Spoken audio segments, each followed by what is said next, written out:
Aujourd'hui, nouvelle vidéo un peu particulière, malheureusement, vidéo un petit peu particulière. On va parler, voilà, le sujet assez sensible, hein. On va parler de Julien Bouteloup. Non, je rigole, on va pas parler de Julien Bouteloup. Non, pas du tout. On va parler d'un autre Julien. On va parler de Julien Roman. Mais avant de commencer, avant de rentrer dans le vif du sujet, sache que je vais tourner la vidéo un petit peu comme un live avec très peu de découpe. Je vais me lâcher. Je vais dire ce que j'ai à dire. Déjà, la première chose, j'ai rien contre Julien. Absolument rien. Je le connais. On s'est rencontrés à plusieurs reprises. On s'est parlé à plusieurs reprises sur Telegram. J'ai absolument rien du tout contre Julien. Voilà, quasiment 300 000 abonnés. C'est un YouTuber qui compte dans l'écosystème, qu'on le veuille ou qu'on le veuille pas. Moi, à titre personnel, voilà, je trouve que même si je regarde pas ces vidéos, de ce que j'ai vu, il m'est déjà arrivé quand même de regarder ces vidéos, je trouve que voilà, dans l'ensemble, ce qu'il propose, je trouve ça assez sympa, voilà, je trouve que c'est bien, j'ai aucune critique à ce niveau-là. Maintenant, voilà, aujourd'hui, il y a un sujet bien précis qui, voilà, malgré moi, je parle de cette situation, malgré moi, tout simplement parce que ce week-end sur Twitter, il y a eu un bad buzz qui concerne directement Julien, mais que certaines personnes ont tenté, enfin certaines personnes, surtout une, hein, je vais pas inventer, surtout une personne, qui, voilà, cette personne a tenté de me coller cette histoire, a tenté de, voilà, m'associer à ce bad buzz. Alors voilà, encore une fois, j'ai rien contre Julien, c'est pas un sujet qui a pour but de le clasher ou quoi que ce soit. Je me permettrai jamais de clasher un de mes confrères. Chacun fait ce qu'il veut, j'ai pas d'avis sur ce que mes confrères font. Voilà, c'est pas l'objectif de cette vidéo, c'est juste, voilà, pour vous présenter la situation. On va voilà, commencer par le début, on rentre dans le vif du sujet. Comme je t'ai dit, ça va être tourné un petit peu comme un live. Alors, il y a 2 mois, on va rentrer dans le vif du sujet. Il y a 2 mois, je t'ai proposé cette vidéo juste ici, Alcon Season x100. Cette vidéo, vous l'avez, j'ai envie de croire que vous l'avez aimé. J'ai eu 22 000 vues et j'ai eu, voilà, plus de 2000 likes. La vidéo, vous avez été nombreux à la regarder. J'ai eu beaucoup de retours et j'ai également eu beaucoup de questions, vraiment beaucoup de questions. Du coup, ce que j'ai fait, je vous ai proposé la même vidéo en répondant aux questions que vous m'aviez posées, c'est-à-dire une vidéo un petit peu plus complète, hein. Et du coup, je vous ai proposé quasiment la même vidéo. Je vous ai parlé de ma stratégie il y a 13 jours. Elle est juste ici. Encore une fois, 20 000 vues. Vous avez été encore une fois nombreux à la regarder. Beaucoup de likes, quasiment 2000. Merci beaucoup. Mais voilà, dans cette vidéo, je parle de quoi? Je parle tout simplement d'un sujet extrêmement sensible dans le monde des crypto-monnaies. Je parle des effets de levier. Des effets de levier, c'est un sujet qui, voilà, qui agace beaucoup d'investisseurs, enfin beaucoup de personnes. La première chose que j'ai envie de dire sur les effets de levier, oui, les effets de levier sont extrêmement dangereux. Je déconseille les effets de levier. Voilà, si tu débutes ton aventure crypto, éloigne-toi le plus loin possible des effets de levier. Tu risques de perdre de l'argent, tu risques d'y laisser des plumes et je veux pas que ça t'arrive. Du coup, éloigne-toi des effets de levier. C'est la première chose que j'ai à dire. Maintenant, une petite parenthèse, moi, à titre personnel, au quotidien, j'utilise pas les effets de levier. Pourquoi? Parce que je me considère pas comme un trader professionnel. Je l'ai déjà dit encore et encore. Il y a d'autres traders qui, voilà, sont beaucoup plus doués que moi. N'hésitez pas à regarder leur chaîne. Moi, quand tu viens sur ma chaîne, je pense que tu viens pas regarder ma chaîne pour, voilà, des analyses techniques ou quoi que ce soit. En tout cas, voilà, moi, à titre personnel, les effets de levier, c'est pas quelque chose que j'utilise tous les jours. Sauf, oui, il y a un sauf, sinon c'est pas marrant et sinon il n'y a pas de vidéo. Alors, sauf dans le cas de la stratégie que je te présente dans cette vidéo. Et cette stratégie, voilà, 40 000 vues sur les 2 vidéos, même s'il y a des doublons, il y a certaines personnes qui ont regardé la vidéo 2 fois. Mais voilà, je pense qu'elle est bien, elle est claire. Je vais te l'expliquer très rapidement, mais je te mettrai cette vidéo à la fin du sujet que tu puisses, voilà, savoir de quoi je parle si tu découvres le sujet. Mais la stratégie, c'est très simple. Je rentre, quand j'ouvre une position, je rentre j'achète pas en spot, j'achète en futur. Ce qui fait que je rentre en futur à x1. Oui, je sais qu'il y a certaines personnes qui valident pas cette stratégie, blablabla, etc. Moi, je l'explique de A à Z. Pour 99% des gens, c'est clair. Il y a 1% de personnes qui, voilà, font semblant de pas comprendre. Tant pis pour eux, tant mieux pour eux, je sais pas. Mais en tout cas, je rentre à x1.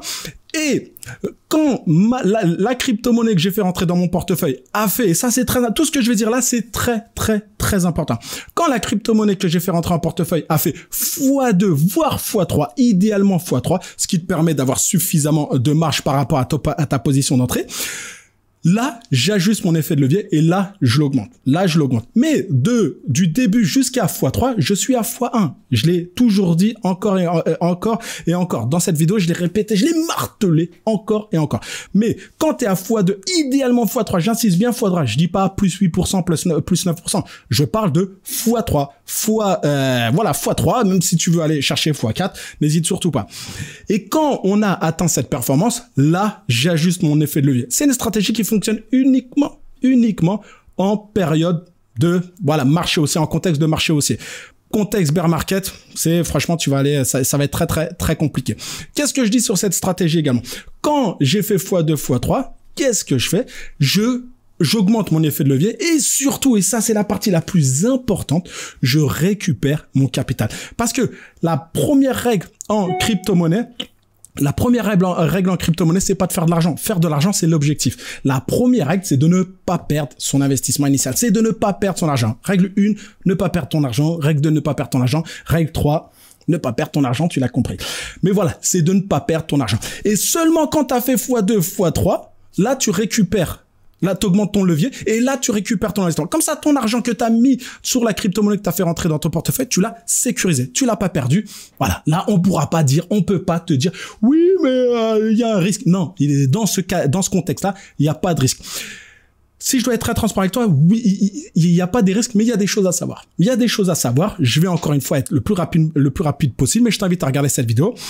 Il y a des frais. Il y a des frais que tu dois avoir en tête dans le cadre de cette stratégie. C'est-à-dire, tu as fait x2, x3, tu as augmenté ton levier, tu es passé à x50, tu as récupéré ton capital. Et là, tu laisses courir ta position. Et même idéalement, tu as récupéré ton capital et je te le montre dans la vidéo. Et tu récupères une partie de ton profit. C'est-à-dire, 1, tu as sécurisé ton profit, tu as sécurisé ton capital et 2, tu as sécurisé une partie de ton profit. C'est l'objectif. Voilà, c'est l'objectif qu'on veut tous. Ne pas perdre d'argent et gagner un petit peu d'argent. Et tu t'exposes encore au marché des crypto-monnaies avec un effet de levier. Et voilà, tu peux encore gagner un petit peu d'argent. Alors voilà, mais il y a des choses à savoir. Comme je disais, j'ai rien caché. Je vous ai dit, il y a des frais d'entrée. Il y a frais entrée, frais de sortie. Taker, maker, il y a des frais. Mais surtout, et celui-là, je sais de quoi je parle parce qu'il est en train de me faire très mal actuellement. J'ai une position qui est en train de me non, je vais pas dire ce mot, mais qui est en train de me faire très mal. Là, je rigole, je souris, tiens, je t'ai pris ton nez, etc. Mais j'ai mal. Là, je souffre à l'intérieur. Je souffre parce qu'en fait, t'as un autre frais qui s'appelle le taux de financement. Et le taux de financement, c'est pas une fois de temps en temps. C'est tous les jours, plusieurs fois par jour. C'est, je crois, tous les 8 heures. C'est même un peu plus que je crois. C'est tous les 8 heures, taux de financement. C'est-à-dire, t'as taker, maker, taux de financement. Aussi, ce que tu dois savoir, c'est que tu es obligé de laisser ton argent sur la plateforme. Tandis qu'en spot, qu'est-ce que tu fais? T'achètes par exemple, allez, $1000 de Link, tu prends tes $1000, tu les fous sur ta clé Ledger ou tu la fous ailleurs. Alors, c'est pas, il y a pas de pub dans ça, mais tu la fous ailleurs et t'attends que ton Link, il a explosé, tu reviens, bim, tu te resserres de la plateforme pour récupérer ton profit. En gros, la plateforme, tu t'en sers uniquement pour acheter et vendre. C'est tout. Dans le cas de la stratégie que je te présente, bah malheureusement, t'as pas le choix. Tu es obligé de laisser ton argent sur la plateforme. Du coup, à part les frais et après l'obligation de devoir laisser ton argent sur la plateforme, je vois pas d'autres problèmes. Je vois pas d'autres problèmes parce que, encore une fois, on est toujours à x1. On est à x1. Je vous l'ai montré, c'est-à-dire, il y a des haters qui peuvent parler, ils peuvent dire ce qu'ils veulent, ils peuvent taper leur tête contre un mur. Quand tu rentres à x1, t'as pas de prix de liquidation, tu risques pas de te faire liquider. Mais oui, tu payes tous les jours. C'est-à-dire, je peux le dire de 10 façons différentes. Oui, tu payes tous les jours. Parce que t'as des mecs qui m'ont dit, oui, mais tu payes. Bah, je te le dis dans la vidéo. Alors, je te le redis maintenant. Tu payes tous les jours des frais. Oui, voilà. Allez, on passe à autre chose. Ce sujet, il est truc. Maintenant, voilà ma stratégie. C'est ce que je fais actuellement. Maintenant, pourquoi je te parle ça? Je te dis ça. C'est que cette vidéo, je l'ai sortie il y a 13 jours. C'est sorti il y a 13 jours. J'en avais sorti une première il y a 2 mois. 2 mois. Puis après, vous m'avez demandé une nouvelle vidéo. Je vous en ai ressorti une il y a 13 jours. Là, ça, j'ai connaissance de ce que je vais vous dire depuis plusieurs jours. Mais je me suis dit, je m'en fous. C'est pas bien grave. Tant que ça serve la communauté, etc., etc. Ce qui s'est passé, c'est que Julien, il y a 2 semaines, il sort un sujet où il dit qu'il utilise la plateforme BitGet, qu'il ouvre une position en futur, en x1, et que quand le prix augmente, il ajuste son stop loss. Il parle de stop loss et surtout il ajuste son effet de levier. C'est-à-dire, il rentre à x1, puis derrière, il ajuste son effet de levier. Malheureusement pour lui, voilà, il a sorti la vidéo il y a 10 jours. Pour faire très simple, j'ai sorti la vidéo un lundi, il l'a sorti le vendredi. Moi, j'en ai pris connaissance.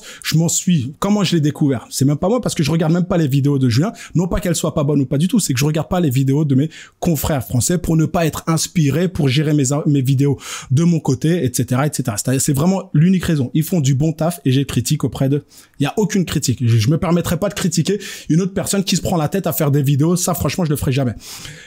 Mais je regarde pas ces vidéos. Du coup, moi, je ne savais pas. Il y a une première personne qui me laisse un commentaire sous une de mes vidéos. Il y a une deuxième personne qui me laisse un autre commentaire. Il y a sur Twitter quelqu'un qui m'envoie une info. Il y a Instagram, je reçois encore des messages. Du coup, moi, on me remonte l'info, je vais regarder et c'est vrai que copier, pas copier, similitude, pas similitude, en soi, je m'en fous royalement. Parce que l'objectif, il faut que ça serve la communauté. Il faut que ça vous serve, vous.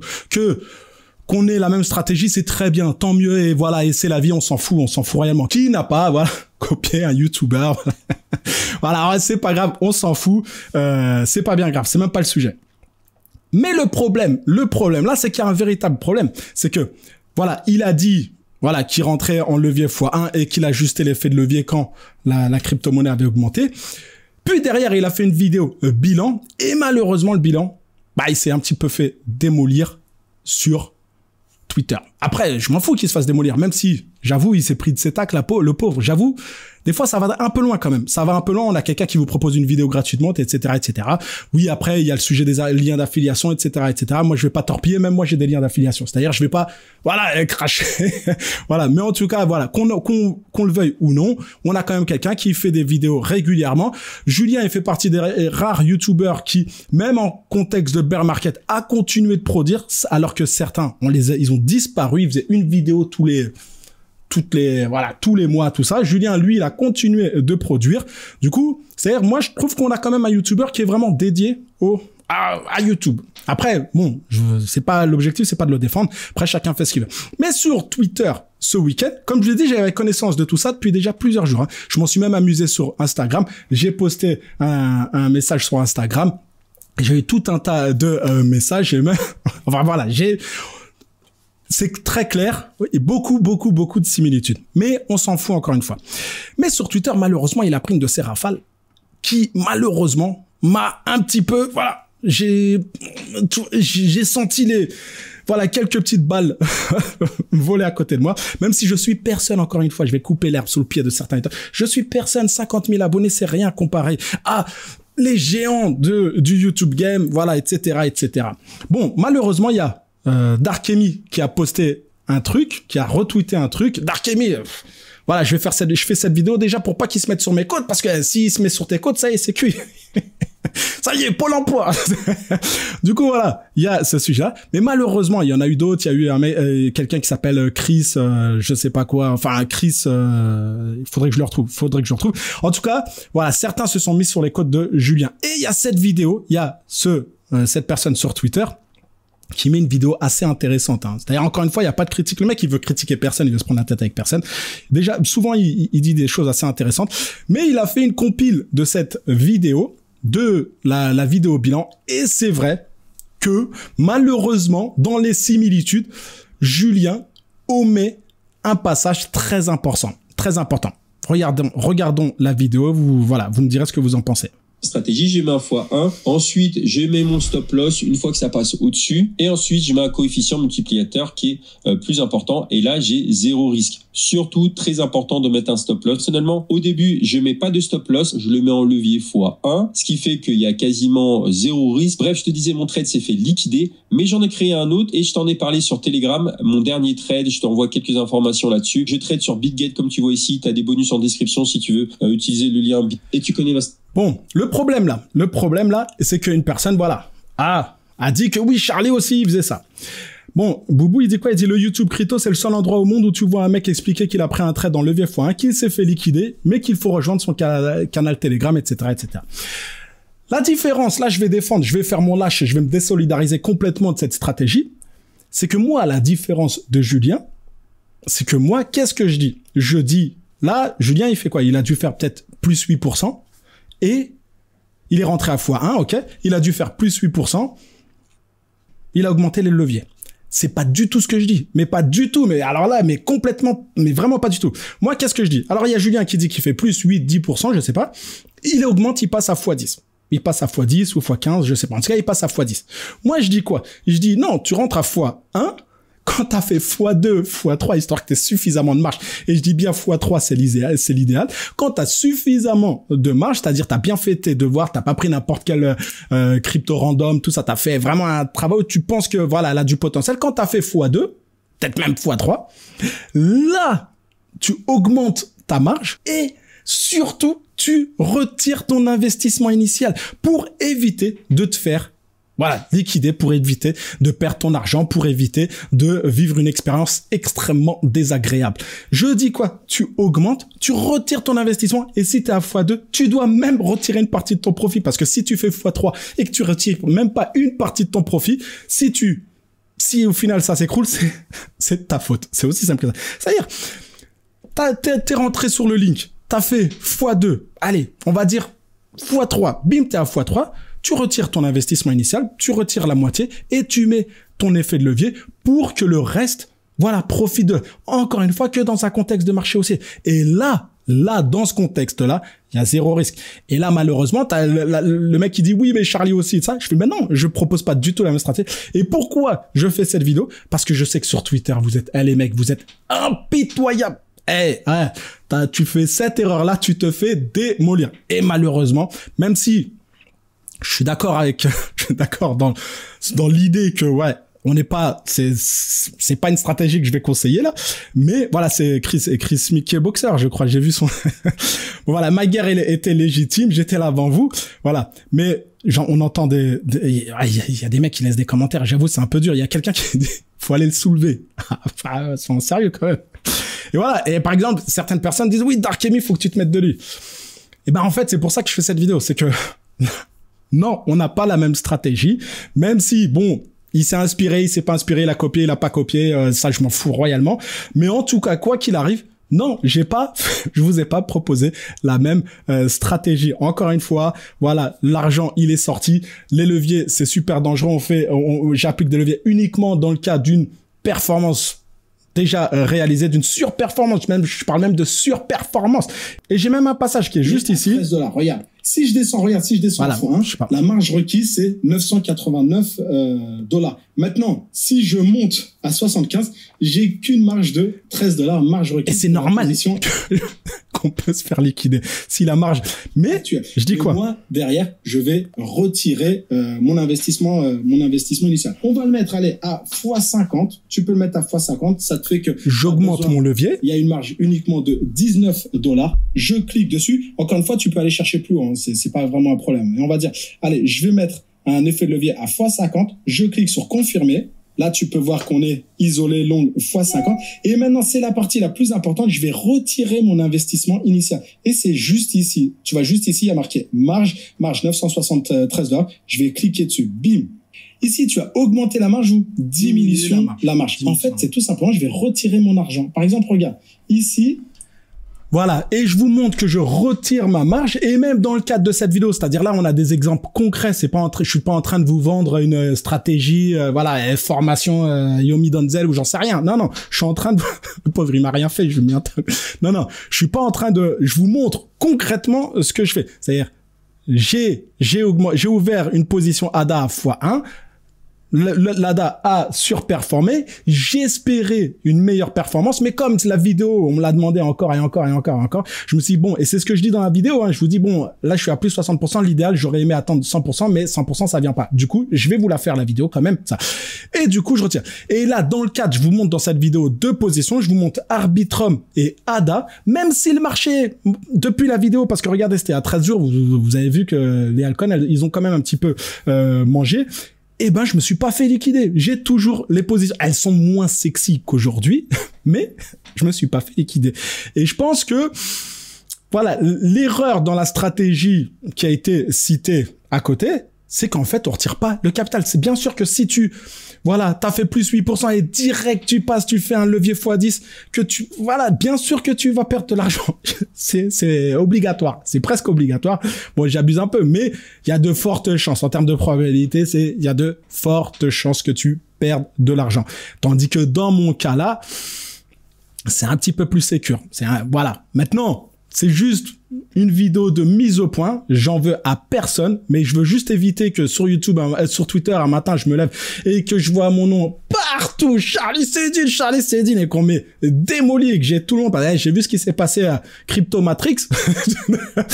Alors là, je vois que les gens, ils sont en train de se mettre sur Julien. Bon, je sais pas si c'est justifié ou si c'est pas justifié. J'ai pas d'avis et je veux même pas, voilà, j'ai pas d'avis. Mais j'ai pas envie. C'est pour ça, j'essaie juste d'anticiper. Moi, ma mère, elle me disait, t'as tout prévu sauf les imprévus. Du coup, là, j'ai tout prévu. Je sais pas comment. Ça peut me péter à la gueule du jour au lendemain. Mais encore une fois, voilà, on n'est pas sur la même stratégie. Et toi qui as dit que j'avais fait la même chose, et ben voilà. Bon, si vous avez des questions, vous n'hésitez surtout pas. Encore une fois, cette vidéo n'a pas pour but de clasher qui que ce soit. J'ai absolument rien contre Julien. C'est juste une mise au point. Je sauve ma maison. Je sauve ma maison. Si vous avez des questions, vous n'hésitez surtout pas. Et je vais t'inciter à poursuivre avec cette vidéo, la stratégie, et tu comprendras que, voilà, on n'est pas du tout sur la même stratégie, qu'elle soit copiée ou pas copiée. Malheureusement, si elle a été copiée que de moitié. Qu'une guibole. T'es copié de traviole. Bon, en tout cas, voilà, clique sur cette vidéo. N'hésite pas à me dire ce que t'en penses. Allez, à bientôt.